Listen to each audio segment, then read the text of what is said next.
자, 객체 지향을 가능하게 하는 C++의 재미있는 기능 중에 하나가 연산자 중복입니다. 영어 표현 그대로 연산자 오버로딩이라고도 하는데요. 기존의 C나 C++에서 사용하던 연산자를 내가 만든 클래스에 적용을 해서 약간 변형해서 사용할 수 있도록 해줍니다. 그래서 이름이 중복이고 오버로딩이 됩니다. 짐을 싣고 그 위에 하나 더 추가해서 중복해서 실는 겁니다. 우리말로 번역하면 이제 과정, 기본보다 더 많은 거를 이제 집어넣었다라고 볼 수 있는데, 오버로딩은 여기서는 나쁜 뜻으로 쓰이는 건 아니고요. 기존 C나 C++에 있던 연산자 개념을 더 확장해서 내 클래스에 맞도록 바꿔줄 수 있는 재미난 기능이 연산자 중복이 되겠습니다. 자, 오늘은 이 연산자 중복을 한번 연습을 해 보겠습니다. 비주얼 스튜디오 실행해서 새로운 프로젝트를 하나 빠르게 만들어 봅니다. 자, 내가 사용할 폴더 선택을 하고요. 자, 지금은 테스트 오퍼레이터라고 합시다. 연산자는 영어라면 오퍼레이터가 됩니다.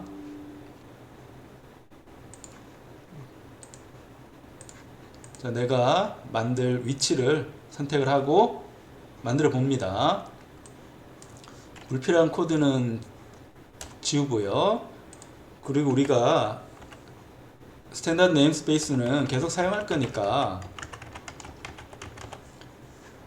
자, 네임스페이스는 풀어줍니다. 그러면 스탠다드 콜론으로 네임스페이스의 멤버 접근할 필요는 없죠. 자, 문제없는 거 확인했고 여기서부터 이제 코딩을 시작을 합니다. 근데 연산자 오버로딩을 하기 때문에 새로운 클래스가 하나 필요합니다. 간단하게 할 수 있는 게 이 3차원 공간, 4차원 공간을 표현하는 위치 벡터, 그러니까 점을 나열해서 해주는 그런 클래스를 이제 사용하면 좀 더 편하게 우리가 연산자 중복을 연습할 수 있으니까 헤더 파일을 새로 하나 만들어 보겠습니다. 추가해서 새 항목을 눌러줍니다. 이번에 헤더 파일이고,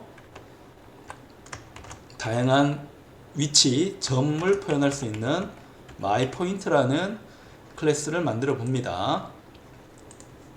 자, 클래스에서 myPoint라는 클래스를 만들어 봅니다. 여기에는 퍼블릭 그룹이 있고 당연히 프라이빗 그룹도 있을 겁니다. 자, 퍼블릭 그룹에는 중요한 게 생성자죠. 자, 생성자를 아무것도 입력하지 않는 거 한번 만들어 보고, 그 다음에 소멸자, 파괴자도 만들어 봅니다. 파괴자는 입출력에 어떠한 자료형도 사용하지 않습니다. 그리고 우리가 간단하게 이제 2차원 좌표를 한번 설정을 해보면, 2차원 좌표는 당연히 우리 수학 시간에 배우면 x, y 두 개의 점이 필요하잖아요. 그래서 더블로 x란 점하고 더블로 y란 점을 만듭니다.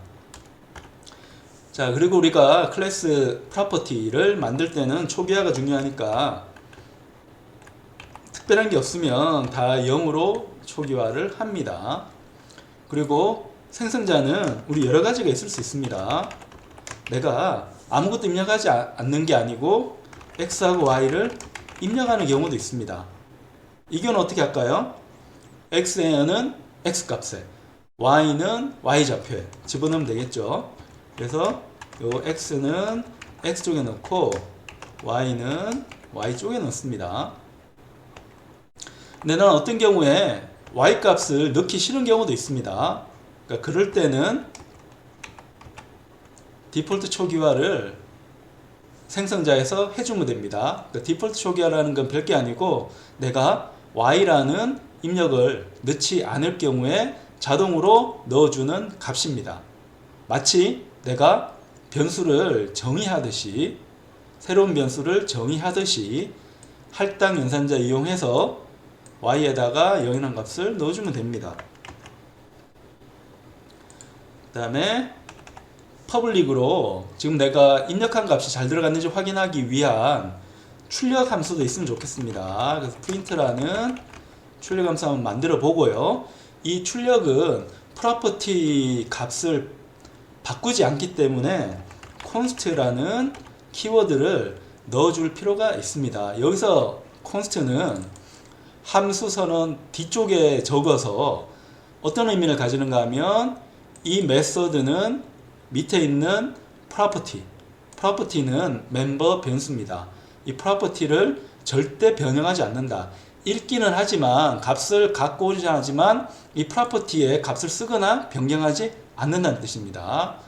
여기에 정의를 만들어야 되는데 밑에 얘를 꾹 누르면 mypoint.cpp 소스 파일에다가 메소드 정의를 만들기 때문에 이건 내가 원하지 않습니다.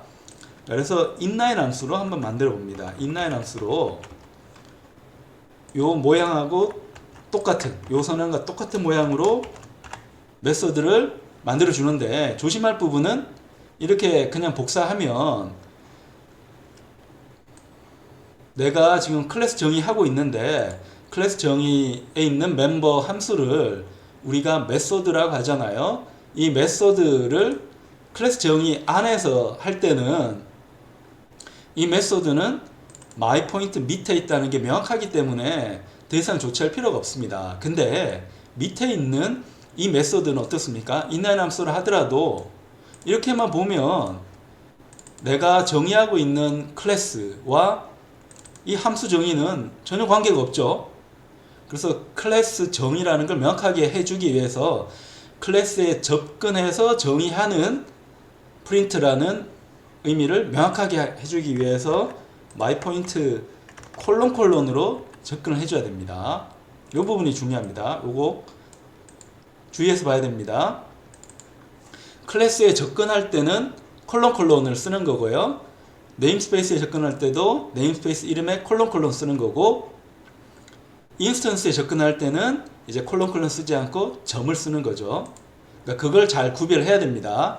내가 네임스페이스에 접근하고 있는지, 클래스 정의에 접근하고 있는지, 아니면 클래스 자체에 접근하고 있는지, 인스턴스에 접근하고 있는지에 따라서 콜론을 쓰는지, 여기서처럼 콜론을 쓰는지, 점을 쓰는지 반드시 구별을 해야 되고, 이게 헷갈리면 어떻게 하라고 했습니까? 적어 놓고 보면 됩니다. 암기하면 좋은데 암기하는 게 어려울 때가 많잖아요. 내가 필요성을 못 느끼면 내 머리가 잘 안 돌아갑니다. 그럴 때는 일단 적어 놓으면 됩니다.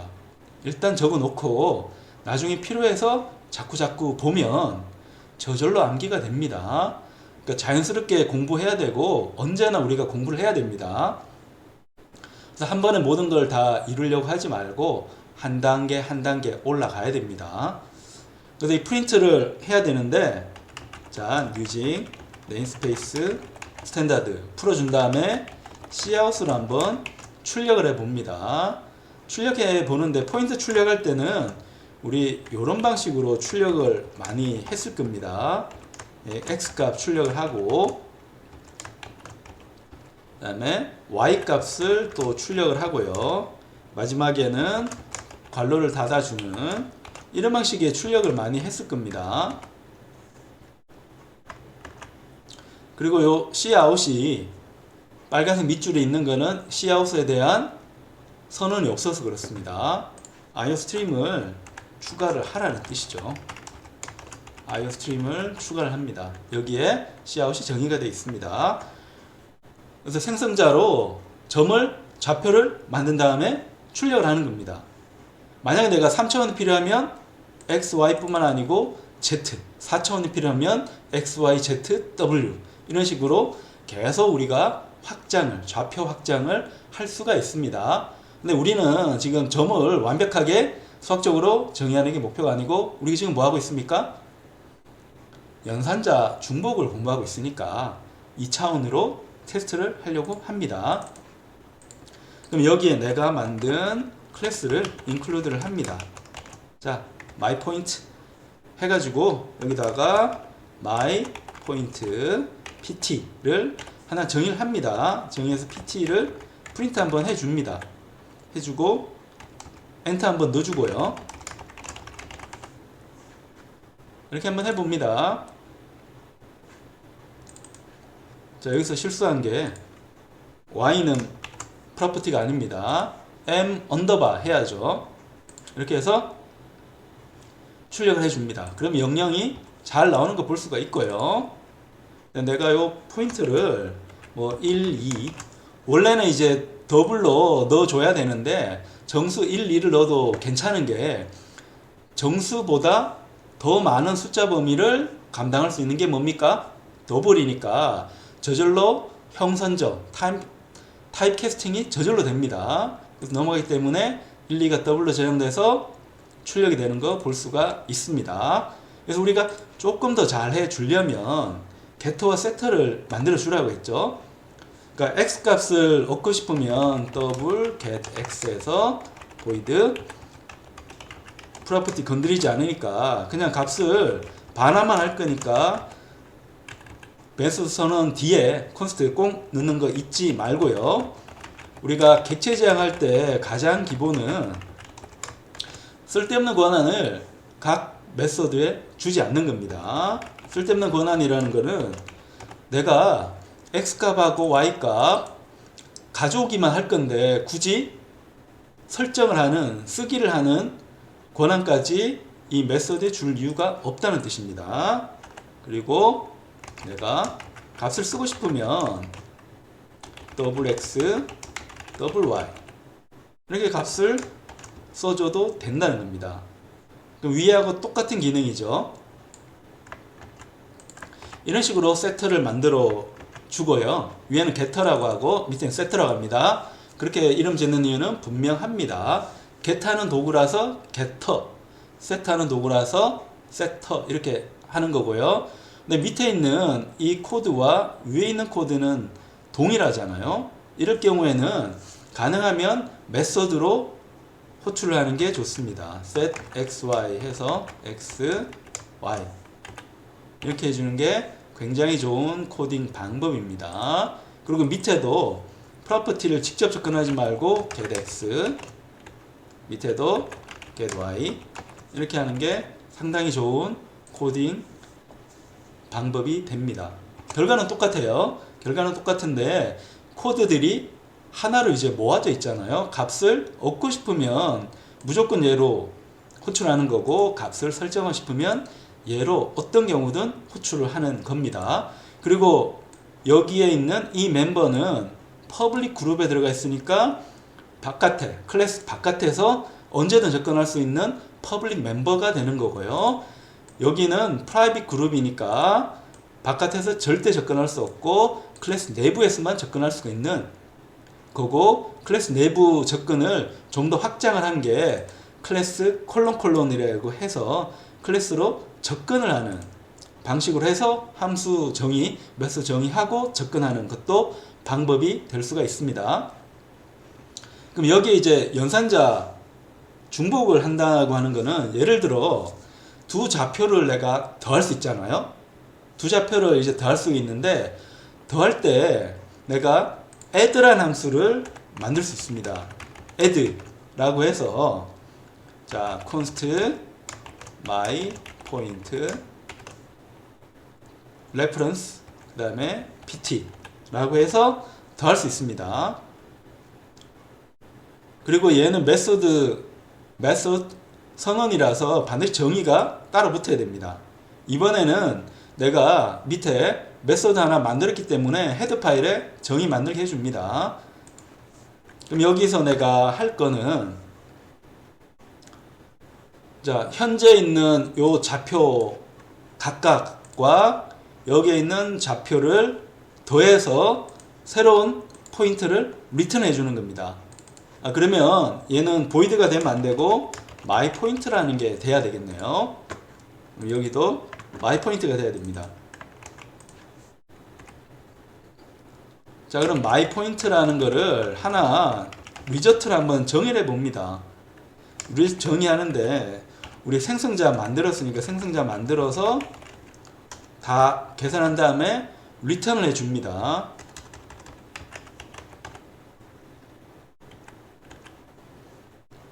그러면 현재 요 x 값에다가 더하기 pt에 요 x 이렇게 하고 y에 pt에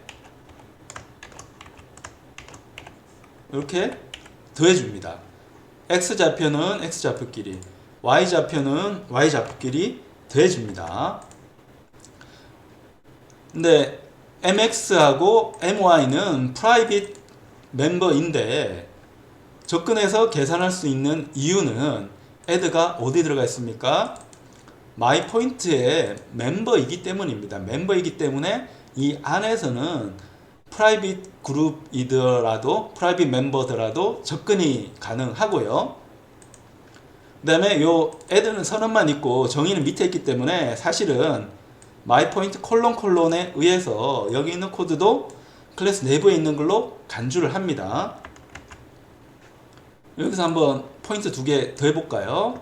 2개 더 하려면 2개를 생성을 해야 되겠습니다. myPoint bt2 해가지고 이번엔 3, 4라고 해서 한번 더 해봅니다. 더해서 이번에는 myPoint 3라고 해가지고 add pt1, pt2. 요 pt1은 pt1 메서드에서 입력을 pt2로 넣어서 더해줍니다. 이렇게 해서 세 번째 포인트를 출력을 한번 해봅니다. 자, 이게 우리가 지금까지 배웠던 클래스를 이용해가지고 다양한 메서드를 집어넣는 방법이잖아요. 근데 덧셈이라고 하는 거는 연산자로 잘 정의가 된 거잖아요. int, double인 경우에 우리 덧셈할 수 있잖아요. 자, 그런 의미처럼 좌표인 경우도 각각의 x값을 더하는데 add라는 이름을 내가 기억하기보다는 연산자로 표현하는 게 오히려 더 씨뿔뿔스러운 거죠. 그래서 이걸 한번 해보는데, 자, 연산자 중복 한번 해보는데, 연산자 중복의 문법은 간단합니다. 자, 분명히 반원 자료이 있어야 되고요. 그 다음에 여기에 내가 operator라는 키워드를 적고, 그 다음에 연산기호를 적어줍니다. 플러스면 플러스 적어주는 거고요. 그 다음에 입력 변수를 하고 내가 중괄로 이용해가지고 코드 블럭을 정의를 해주면 됩니다. 그러면 add를 한다라고 하면 우리 operator 플러스를 하고요. 얘는 반환을 포인트를 반환을 합니다. myPoint 반환을 하고 입력은 const myPoint reference pt를 받습니다.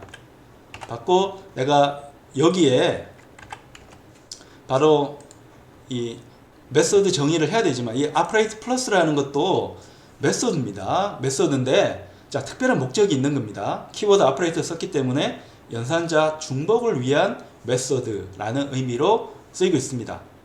그래서 얘를 정의를 또 만들어 줍니다. 자, 만들어 주고 여기도 똑같이 이렇게 해서 보내면 됩니다.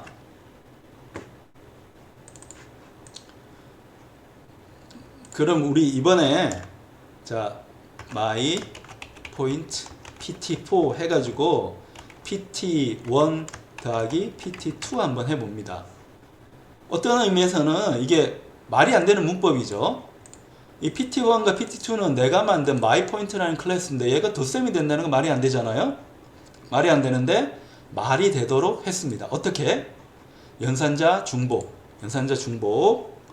아니면 영어 좋아하는 사람들은 오버로딩이라고 합니다. 잘 기억해야 됩니다. 오버로딩이라고 해서 의미를 과적하는 겁니다. 나쁜 의미 아닙니다. 굉장히 좋은 의미로 과적이라는 뜻을 썼습니다. 그래서 포인트 4도 출력을 한번 해봅니다. 결과는 동일하죠. 자, 결과는 동일한데 이걸 보면 보는 게 중요한 게 아니고, 자, 덧셈을 하는데 밑에처럼 연산자로 덧셈을 하니까 의미가 명확해지잖아요. 여기에 있는 좌표와 여기 있는 좌표를 각각 더한다. 이게 내가 새롭게 정의한 거지만 수학적으로도 이런 식으로 표현을 합니다. 수학에서는 이제 좌표라고 쓰기도 하고 벡터라고 쓰기도 하는데 수학적으로도 이런 방식으로 정의하기 때문에 수학 배운 사람들은 내가 만든 클래스를 쓸 때 얘보다는 얘가 더 명확한 의미로 다가오게 됩니다. 근데 여기서 이제 한 가지 더 꼼꼼하게 살펴보고 가야 되는 게 콘스트는 뭐냐? 자, 콘스트라고 하는 거는 이 PT라고 하는 클래스를 내가 봤는데 콘스트니까 이 PT를 변경하지 않는다는 뜻입니다. 이 콘스트 의미는 PT를 변경하지 않음. 접근만 하고 값을 변경한다, 쓴다. 이걸 안 하겠다는 겁니다. 그래서 권한을 제한을 하는 게 씨뿔뿔스러운 거죠. 그 다음에 이 AND는 뭐예요? AND는 이 PT를 내가 값을 갖고 오긴 하는데 참조를 한다는 겁니다. 자, 이 AND 표시 의미는 참조자인 거 우리 정확하게 알고 있죠.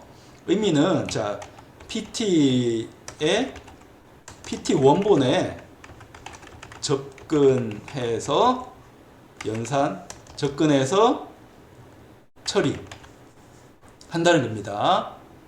뭔 말인가 하면 우리 보통 함수 입력으로 받으면 원본을 접근하는 게 아니고 복사본을 만들어서 씁니다. 자, 그래서 명확하게 하려면 복사본 없이 원본에 접근해서 처리한다는 겁니다. 비슷한 방식이 포인트가 있는데 포인트는 주소라는 개념과 값이라는 개념 때문에 헷갈립니다.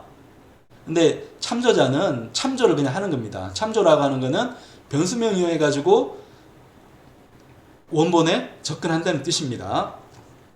밑에도 마찬가지 의미고요. 그럼 연산자는 어떤 거를 우리가 중복할 수 있는가 하면 대부분의 연산자를 접근할 수가 있습니다. 근데 애매모호한 경우는 연산자 중복을 할 수 없도록 합니다.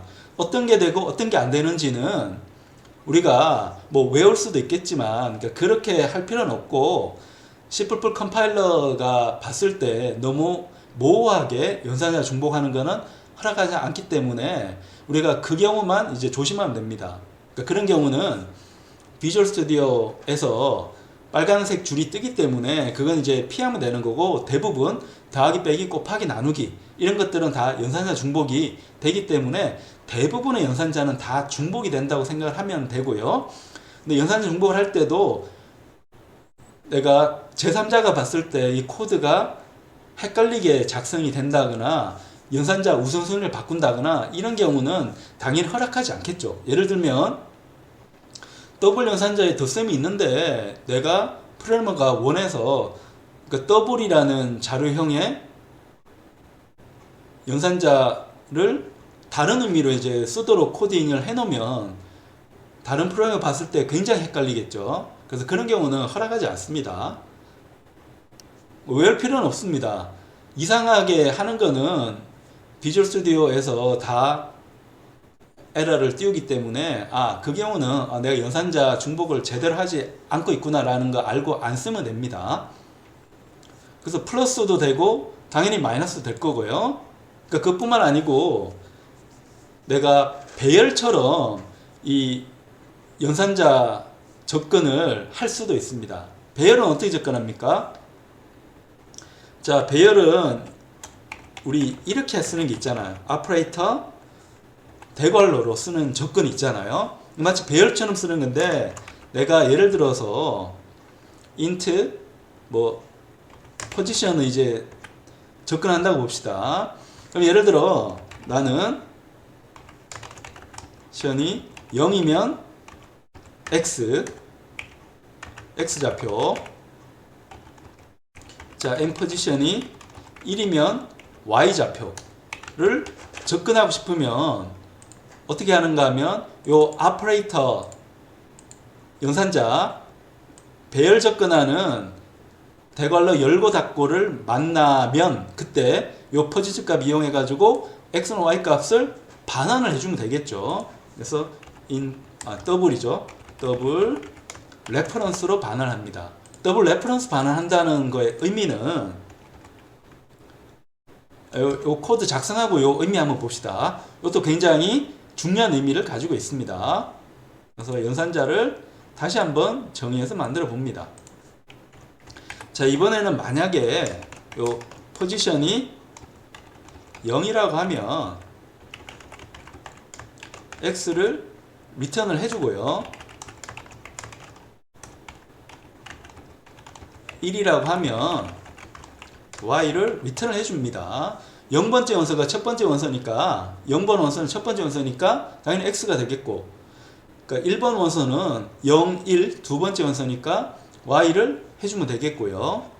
여기는 else if 했어야 되는데 문제가 되는 거고, 근데 만약에 0일 외에 다른 숫자가 들어오면 얘는 문제죠. 문제라서 cout으로 잘못된 자 인덱스 라고 하고, 어떤 인덱스인지 출력을 해 줍니다. 해주고 엔터 한번 넣어줄까요? 엔드라인으로 엔터 한번 넣어줍니다. 근데 이 경우에 자 리턴을 꼭 하라고 되어 있으니까 리턴을 하긴 해야 됩니다. L하긴 한데 리턴을 해야 되니까 만만한 X를 리턴을 한번 해줍니다. 자, 이렇게 하면 나는 cout으로 출력을 하는데 요 3번에 0번 원소를 접근할 수 있습니다. 그 다음에 4번에 1번 원소도 접근할 수가 있습니다. 이런 방식으로 마치 배열에 원소 접근하는 것처럼 값을 접근해 가지고 사용할 수도 있다는 겁니다. 굉장히 재밌는 방법이 됩니다.